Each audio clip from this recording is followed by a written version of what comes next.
Hello everyone and welcome back to another Excess Talking. And I've been wanting to make this video for a while, and first of all I have to apologize for this light that's coming in right now. It's the morning time. I honestly don't even need an alarm clock because the sun comes in so well in my room that it's like a Disney show or something. I feel like I should be hearing birds singing and hair being braided or some shit. So I apologize for this. But this is a video I've been wanting to do for quite some time. I've been wanting to maybe do a two-parter and upload the second part on my main channel, and that's where I talk a little bit more about the technical side, about how I make my videos, what kind of camera I use, what I do with my audio, what I do about my lighting, and the best thing of all, it's all on a budget. I'm a very cheap guy. I don't spend a whole lot of money on my videos, and I thought that would be really great for some YouTubers that are starting out that don't have the money, and you don't need a 4K camera, you don't need big expensive bulbs and lights and all that shit. There's other ways around it. There's some good do-it-yourself projects I would love to show you guys. So I might upload that to my second channel, but this one is more of a personal video. This is more, I would say, almost like a motivational video, because I will tell you guys right now, if you guys haven't checked out my main channel is still a very small channel. I'm only resting on 1,600 subscribers, and in today's standards of YouTube, that is a very small channel. So I feel like I'm talking more on your guys' level, because I know, and nothing against the bigger YouTubers, but there'll be someone who's resting on 100,000 subscribers, and they give their YouTube advice, and for a young channel, it's almost like goes in one ear out the other, because they're like, oh, just make a lot of videos, just keep on being consistent with it, keep enjoying it, do it for fun. And I know you guys do that. And you're like, man, I wasted 8 hours, editing this video and writing a script and figuring out what I wanted to do, and I'm not getting the views. Like, what's going on? Should I keep doing YouTube? My main answer to that is do it because you enjoy it. I look at YouTube the same way as I look at other forms of entertainment. Mainly being in a band, because I've been in a band half my life, so many years I've spent times in bands. The last band I was in it for 13 years, and I was, in a punk and metal band, and I'm going to make some videos talking about some of the stories in that band, because I got some great stories to talk to you guys about. But I look at a lot of that as the way that helps me motivate to keep making videos, in the sense that you do have to have a thick skin. You do have to understand that people have constructive criticism. Not everyone's going to like everything you put up. And, there's going to be people that will dislike what you do just because they're assholes. Straight up. And going to my band, and the reason why I look at the band a lot as the way I approach YouTube is two of the worst shows I ever played were out of town, and this might be a good story for you guys. The first one was actually in Myrtle Beach at the House of Blues. Now that was a really big deal for the band. I mean, we were playing the House of Blues. That's awesome. And we were playing a charity event. We were playing the Myrtle Beach Zombie Walk, which we had played, for 5 years. We played every single zombie walk to that point, because I'll get to this, and this is the reason why we quit doing the zombie walks. Well, we got to the House of Blues, and I feel so bad for my drummer, because my drummer, he was really, really stoked about this. He invited his family over. His family brought in relatives that he hadn't seen in a while. This was a big deal, and we got to this venue really a little early, and probably about like an hour and a half early. We wanted to make sure we could set up and do what we had to do. And the guy, the director of this charity event, was drunk out of his mind. He didn't know what was going on. Needless to say, we ended up playing on the deck of the House of Blues. We had to, spend about 30 minutes to find a power strip to hook up our amps.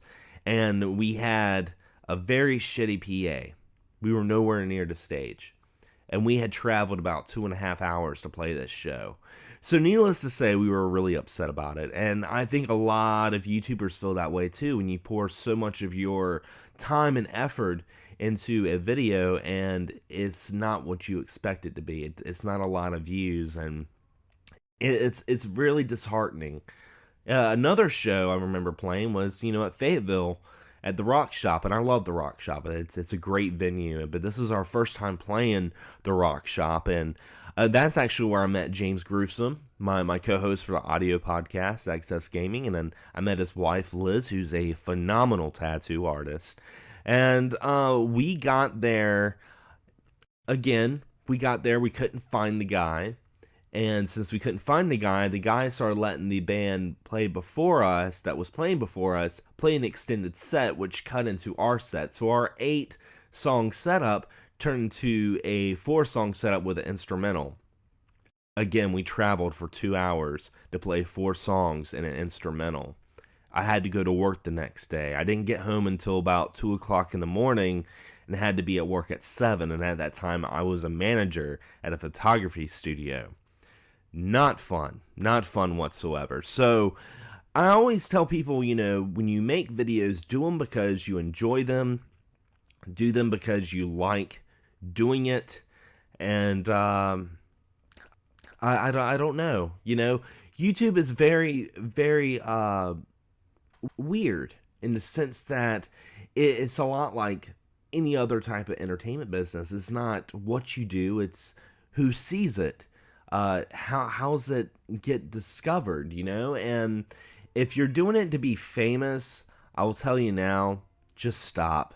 Don't go into YouTube to try to be famous.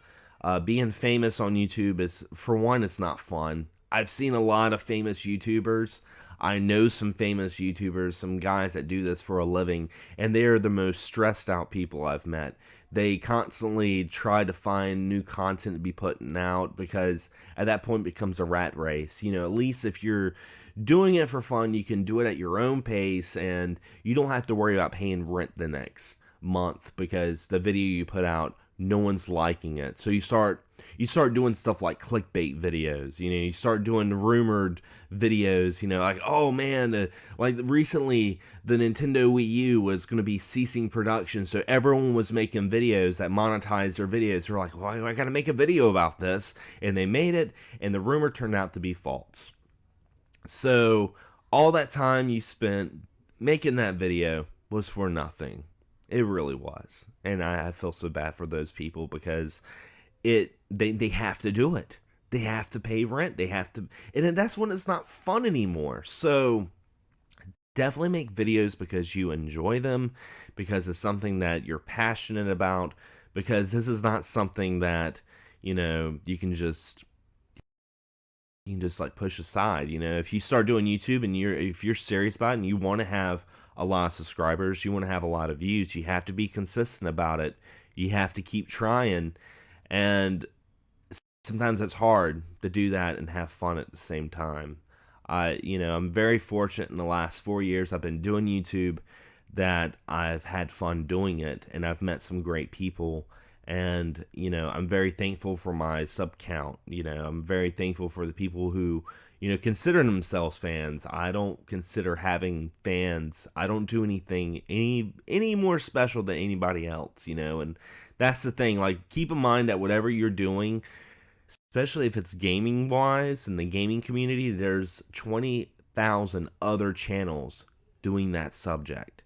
So try to do something to bring yourself out, to try to do something to make it unique, and just be yourself. And the people that are humble and the people that are nice and the people that really, really try, those are usually the ones that in some ways win out of all of it. Even if it's not subscribe count, even if it's not monetization, you're not making a living doing this. If you can honestly say you've met your best friend doing YouTube or met some great people, you've won. You've done a great job with your channel, because that's really what that's really what it is. It's communicating, and it's social media. You're being social. I do want to close off talking about, maybe dislikes in your video, because I know a lot of people, they get thumbs down and they're like, what am I doing wrong? Don't worry about it. dislikes and thumbs down on videos, and I'm pretty sure I'll get some on this one. They don't mean shit. They don't change the way your videos are uploaded. They don't change the way your videos are being searched. If anything, it still counts as a view. And if the person doesn't have the balls to tell you why they don't like your content, they don't matter. So don't worry about it. Don't feed the trolls and don't worry about the dislikes. Just do this kind of thing, this YouTube stuff, because you want to. Anyway, guys, I hope this was, I feel like I was rambling a lot in this video, but I hope this was some good advice, and I hope that, if you are making content and you do feel discouraged, don't let it bring you down. Understand that this is a great time, in technology, that we can go out and we can make videos and we can go into production and we can do these things and talk about the stuff off of our head. It's a good thing, so don't get too discouraged. Enjoy it. Have fun. And as always, guys, thanks for watching and subscribing, and I'll talk to you soon.